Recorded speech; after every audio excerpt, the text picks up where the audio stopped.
Hi hello నమస్తే. This is Suvarna. Welcome to Suman TV. So, ఈ మధ్య కాలంలో మనం ఎక్కువగా పెయిన్‌కి సంబంధించిన ఇష్యూస్ చూస్తున్నాం ప్రతి ఒక్కరిలో. మన ఆహారపు అలవాట్లు కావచ్చు, మన లైఫ్ స్టైల్ కావచ్చు, ఆరోగ్యం మీద ఎంత ప్రభావితం చూపిస్తుందో మనందరికీ తెలుసు. రైట్ నౌ మోకాళ్ళ సమస్యల గురించి, అలాగే పెయిన్స్‌కి సంబంధించి మనతో మాట్లాడడానికి ఎపియాన్ హాస్పిటల్స్ నుంచి డాక్టర్ సుధాకర్ గారు నాతో పాటు ఉన్నారు. ఆయనతో మాట్లాడదాం, బోల్డ్ అని విశేషాలు తెలుసుకుందాం. నమస్కారం సార్. నమస్కారం అండి. సో, చూస్తూ ఉన్నాం ఈ మధ్య కాలంలో మనం చాలా మంది గూడా చాలా మట్టుకు ఒకప్పుడు ఏంటంటే మోకాళ్ళ సమస్యలు ఎక్కువగా వస్తే ఏంటంటే ఏజ్ పెరిగే కొద్దీ ఇలాంటి సమస్యలు వస్తాయి అని మనం వింటూ ఉండేవాళ్ళం. తర్వాత మోకాళ్ళలో గుజ్జు అరిగిపోయిందమ్మా అని చెప్తూ ఉండేవాళ్ళు. అది కూడా వయసు పైబడిన వాళ్ళకి ఎక్కువగా మనం చూస్తూ ఉండేవాళ్ళం. కానీ రీసెంట్ టైమ్స్‌లో చూస్తుంటే చాలా మందిలో మనం ఇలాంటి సమస్యలు చూస్తున్నాం, మోకాళ్ళ సమస్యలు. ఎందుకంటారు డాక్టర్ గారు? అంటే మోకాలు నొప్పులు రావడానికి గల కారణాలు చూసుకుంటే 2 రకాలండి. మనము ఒకటి వయసు పైపడ్డ వాళ్ళకి గుజ్జు అరిగిపోవడం. దానికంటే తక్కువ ఏజ్ లోపల వాళ్ళకి ఏంటంటే ఒకటి స్థూలకాయం ఒబేసిటీ వల్ల, ప్లస్ స్పోర్ట్స్ ఇంజరీస్ అంటాం. స్పోర్ట్స్ ఇంజరీస్ అంటే స్పోర్ట్స్ ఆడే వాళ్ళనే కాదు, వెయిట్ ఎక్కువ ఉన్నప్పుడు సడన్లో మెట్లు ఎక్కుతున్నప్పుడు కానీ దిగుతున్నప్పుడు కానీ కాలు ట్విస్ట్ అయినా, ఆర్ ఫాస్ట్గా వాకింగ్ చేస్తున్నప్పుడు కాలు ట్విస్ట్ అయినా, ఏమైనా చిన్న చిన్న లిగమెంట్స్ కానీ టెండాన్స్ కానీ ఇంజురీ అవ్వడం. ఇంకొకటి మోకాలు అరుగుదల అంటే గుజ్జు అరుగుదల, అంటే కార్టిలేజ్ డీజనరేషన్. సో ఇదేంటంటే డిఫరెంట్ ఏజెస్లో చూస్తాం. మనం చూసినట్టయితే మా క్లినిక్లో కొంతమంది 40-45 ఇయర్స్కే కార్టిలేజ్ డీజనరేషన్ తోటి వస్తారు. కొంతమంది అప్ టు 70 ఇయర్స్, 70-75 వరకు కూడా బాగానే ఉంటారు. దాని తర్వాతే మోకాలు నొప్పులు మొదలవుతాయి. సో ఈ కార్టిలేజ్ డీజనరేషన్ అనేది చాలా ఫ్యాక్టర్స్ ఉంటాయండి. అంటే మనము బాడీ మెటబాలిజము, మనం చేసే యాక్టివిటీసు, మన వెయిట్, తర్వాత మన జెనెటిక్. సో ఇవన్నిటి మీద బేస్డ్గా ఉంటాయండి. సో ఏ కారణం చేతైనా ఇలా ప్రాబ్లమ్స్తో వస్తే వీటన్నిటికీ ఇవాళ రేపు న్యూరో మొడాలిటీస్, న్యూరో థెరపీస్ తోటి ఆపరేషన్స్ లేకుండా ఒక మంచి పరిష్కారం మా లాంటి పెయిన్ మేనేజ్మెంట్ సెంటర్స్లో అవైలబుల్ ఉంటుంది. ఓకే. సుధాకర్ సార్ ఒక మంచి పాయింట్ చెప్పారు. ఈ రోజుల్లో పెయిన్ సంబంధించి చాలా హాస్పిటాలిటీ మనం చూస్తూ ఉంటే కంపల్సరీ సర్జరీ అని చెప్తున్నారు చాలా మంది కూడా. ఫస్ట్ పాయింట్ ఏం చెప్తున్నారంటే మీరు డిలే చేశారు కాబట్టి సర్జరీకి వెళ్లాల్సిందే. ఒకవేళ మీరు సర్జరీకి వెళ్లకుండా మెడిసిన్స్తో అయితే మీకు త్వరగా అయితే మీకు రికవరీ అవ్వలేరు అని చెప్తున్నారు. కానీ మీరు మాత్రం సర్జరీ అనేది లేకుండా ఇపియాన్ నుంచి మేము ట్రీట్మెంట్ ఇవ్వడం జరుగుతుంది అంటున్నారు. సో ఒకసారి చెప్తారా అసలు ఆ విధానం ఏంటని? సో ఇప్పుడు మనం చూసినట్టయితే musculoskeletal pains most of the time ఎందుకు వస్తాయి? Either trauma or degeneration. Trauma అంటే ఏదైనా ఒక టిష్యూకి దెబ్బ తగిలి ఇంజరీ అయినప్పుడు అక్కడి నుంచి నొప్పి వస్తుంది, లేదు అక్కడ టిష్యూ డీజనరేట్ అవడం వల్ల నొప్పి రావడం మొదలు పెడుతుంది. సో కాన్సెప్ట్ ఏంటంటే ఆ డ్యామేజ్ అయిన టిష్యూని మనము రికవర్ చేసినా ఆర్ డీజనరేట్ అయిన టిష్యూని రికవర్ చేసినా నొప్పి అనేది పోతుంది. సో ఈ దీంట్లోపల ఎపియాన్ pain management is the pioneer. అంటే ఇలా టిష్యూ డ్యామేజ్ వల్ల కానీ టిష్యూ డీజనరేషన్ వల్ల కానీ నొప్పులు వచ్చిన వాళ్ళకి ఎగ్జాక్ట్లీ ఏ పార్ట్ డీజనరేషన్ వల్ల ఆర్ ఏ పార్ట్ డ్యామేజ్ వల్ల నొప్పి వస్తుందో, అంటే మస్కులోస్కెలిటల్ టిష్యూస్, సో అంటే టెండాన్స్ కానీ లిగమెంట్స్ కానీ మజిల్స్ కానీ కార్టిలేజ్ కానీ ఏ పార్ట్ ప్రాబ్లం ఉందో మనం ఐడెంటిఫై చేసుకొని ఆ పార్ట్ని కరెక్ట్గా క్వాంటిఫై చేసుకొని కరెక్ట్గా ఇమేజ్ గైడెన్స్ తోటి ఆ పార్ట్ని కనుక మళ్ళీ రీజనరేట్ చేసినట్టయితే అక్కడి నుంచి వచ్చే నొప్పి తగ్గిపోతుంది. ఒక దీర్ఘకాలిక పరిష్కారం ఆపరేషన్ లేకుండా చాలా మంచిగా అవైలబుల్ ఉన్నాయండి. ఓకే. ఈ మధ్య కాలంలో ఎక్కువగా నీ జాయింట్ గురించి వింటూ ఉన్నాం డాక్టర్ గారు. అసలు ఎందుకు నీ జాయింట్ అనే సమస్య ఎందుకు వస్తుంది, దాని లక్షణాలు ఎలా ఉంటాయి? ఇప్పుడు knee joint is a weight bearing joint. So మనం పుట్టినప్పటి నుంచి మనం ఉన్నంత కాలము నీ జాయింట్స్ మనం మొత్తం వెయిట్ తీసుకుంటూ ఉంటుంది.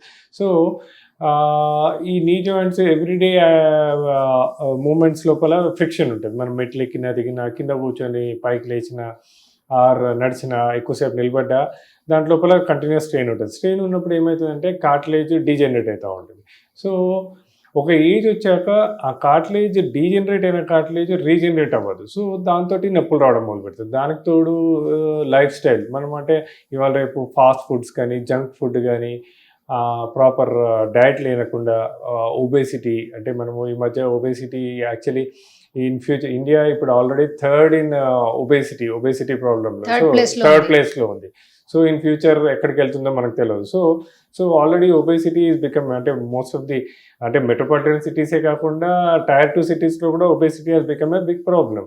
సో దీంతో ఏంటంటే ఆ వెయిట్ వల్ల కార్టిలేజ్ జల్దీ డీజనరేట్ అవ్వడము, అంతకుముందు నేను చెప్పినట్టే ఎక్కువ వెయిట్ ఉన్నప్పుడు ఫాస్ట్లో నడుస్తున్నా, మెట్లు ఎక్కుతున్నా దిగుతున్నా సడన్లో కాల్ ట్విస్ట్ అయింది అనుకోండి, వాళ్ళకి ఇంజరీస్ అవ్వటము. తర్వాత మనకి ఇండియాలో బోన్ హెల్త్ కాన్సెప్ట్ అనేది లేదు. అంటే బోన్ హెల్త్ని ఎలా మెయింటైన్ చేసుకోవాలి, బోన్స్ని ఎలా స్ట్రాంగ్గా ఉంచుకోవాలి, అంటే మనకి వైటమిన్ డి సప్లిమెంట్స్ సరిగా లేక, సన్ ఎక్స్పోజర్ సరిగా లేక, సో దాంతో కాల్షియం డెఫిషియన్సీస్ రావడము, బోన్ హెల్త్ సరిగా ఉండకపోవడము. సో వీటన్నిటి వల్ల నీ జాయింట్ పెయిన్స్ అనేది చాలా కామన్గా చూస్తున్నాము. అది ఇంతకుముందు 70-75లో చూసేవాళ్ళము, ఇప్పుడు 40-45కి చాలా మంది చూస్తున్నాం. ఓకే. అండ్ ఇంకొకటి డాక్టర్ గారు, మీ దగ్గరికి చాలా మంది నీ పెయిన్ అని వస్తుంటారు. మనం ఏంటంటే ఒకసారి హాస్పిటల్కి వెళ్ళిన తర్వాత మెడిసిన్తో రికవర్ అయిపోతుందని మనం అనుకుంటూ ఉంటాం. బేసికల్గా మీ దగ్గరికి వచ్చిన చాలా మంది క్లయింట్స్లో విత్ ఇన్ అంటే ఎంత కాలం లోపు వాళ్ళకి పెయిన్ అది రికవరీ అయింది?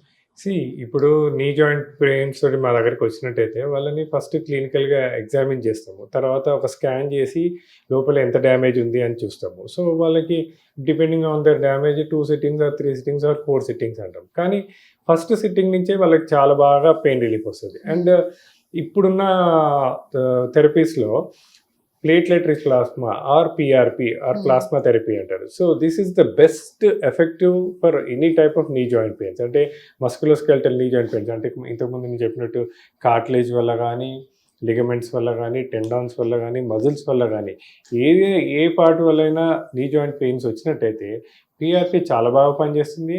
అండ్ ఫస్ట్ సిట్టింగ్ నుంచే చాలా బాగా రిలీఫ్ వస్తుంది. పిఆర్పి ట్రీట్మెంట్ అంటే చాలా మంది భయపడే సిచ్యువేషన్స్ రైట్ నో కనిపించట్లేదు. ఎందుకు డాక్టర్ అసలు? అంటే పిఆర్పి అంటే ప్లాస్మా థెరపీ. పిఆర్పి అనేది పేషెంట్ ఓన్ బ్లడ్ నుంచి తీసుకుంటాం మనం. ఎవరంటే పేషెంట్ కింద అంటే బ్రదర్స్ కానీ, సిస్టర్స్ కానీ, పేరెంట్స్ కానీ, అంటే సన్స్ కానీ, అలా వాళ్ళ సన్స్ డాటర్స్ దగ్గర నుంచి కాకుండా పేషెంట్ ఓన్ బ్లడ్ నుంచి చేస్తాం. సో దాంతో రియాక్షన్స్కి ప్రాబ్లమ్ రియాక్షన్స్ అనేది ఉండదు. రెండోది, ఇవాళ రేపు ఇంతకుముందులాగా చిన్న ఓపీ రూమ్స్లో కాకుండా ఆపరేషన్ థియేటర్స్లో ఒక డిస్పోజబుల్స్ యూజ్ చేసుకొని, అంటే ప్రాపర్గా క్వాంటిఫికేషన్ చేసుకొని చేస్తే చాలా బాగా ఎఫెక్టివ్ ఉంటుంది.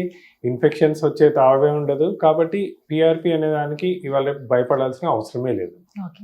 అయితే మెయిన్గా నీ జాయింట్ సంబంధించి ఎటువంటి సమస్యలు ఉన్నా ఇపియాన్లో ది బెస్ట్ ట్రీట్మెంట్ అయితే ఉంది. సో ఇపియాన్కి సంబంధించి బెస్ట్ ట్రీట్మెంట్తో పాటు ఇక్కడ మామూలుగా ఏంటంటే అందరూ లావిష్గా ఉంటుందేమో, తర్వాత ప్రైజెస్ అనేది అనుకుంటూ ఉంటారు. So tell me about the అంటే అదే అండి. అంటే ఇప్పుడు ఫస్ట్ ఆఫ్ ఆల్ మనకు తెలవాల్సింది ఏంటి అంటే, ఒకటి పిఆర్పి ఎప్పుడైతే కార్టిలేజ్ రీజనరేషన్ వల్ల కానీ, లిగమెంట్ ఇంజరీస్ వల్ల కానీ మనం అక్కడ పిఆర్పి ఇంజెక్ట్ చేసినట్టయితే పిఆర్పి 2 విధాలుగా పనిచేస్తుంది. ఆ డ్యామేజ్ అయిన టిష్యూని రీజనరేట్ చేస్తుంది. ప్లస్ ఇంకోటి అక్కడ ఇన్ఫ్లమేషన్ అంటే కమిలిపోవడము, వాపులు ఉన్నాయనుకోండి, వాటిని తగ్గిస్తుంది.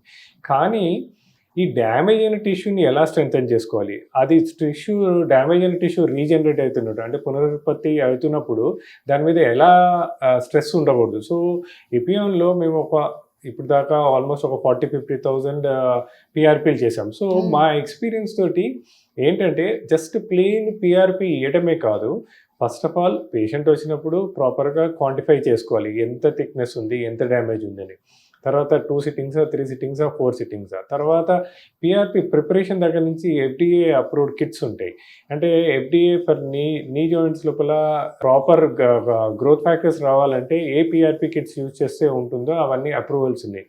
సో కరెక్ట్గా క్వాంటిఫై చేసుకొని FDA అప్రూవ్డ్ కిట్స్ యూజ్ చేసి, తర్వాత ఒకసారి రీజనరేట్ అవుతున్నప్పుడు దానికి ఫిజియోథెరపిస్ట్ కానీ, ఒక డైటీషియన్తో పాటు వెయిట్ మేనేజ్మెంటు, తర్వాత ప్రోటీన్ డయట్స్, తర్వాత ఫిజియోథెరపీ తోటి జనరేట్ అవుతున్న మజిల్ని కానీ, టెండాన్స్ని కానీ, లిగమెంట్స్ని కానీ స్ట్రెంథెన్ చేసుకోవడం ఎలా.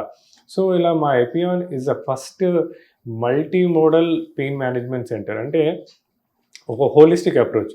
ఒక పేషెంట్ నొప్పితోటి వస్తే నొప్పికి గల కారణం ఏంటి, దాన్ని ఎలా రీజనరేట్ చేసుకోవాలి, ఆ రీజనరేట్ అవుతున్న టిష్యూని ఎలా కాపాడుకోవాలి, ఆ రీజనరేట్ అవుతున్న టిష్యూని ఎలా స్ట్రెంథెన్ చేసుకోవాలి. సో ఒక టీమ్ ఆఫ్ డాక్టర్స్, అంటే ఒక ఆర్థోపెడిక్ సర్జన్, ఒక పెయిన్ ఫిజిషియన్, ఒక ఆస్టియోపాత్, ఒక ఫిజియోథెరపిస్ట్, డైటీషియన్ అందరం కలిసి ఒక దీర్ఘకాలిక పరిష్కారం మా ఎపియాన్లో ఉంటుందండి. సో దట్ ఈజ్ వై అంటే compare to other centres little bit cost మాది ఎక్కువ ఉన్నా సర్జరీ కంపేర్ చేస్తే చాలా తక్కువ అండి ఇది.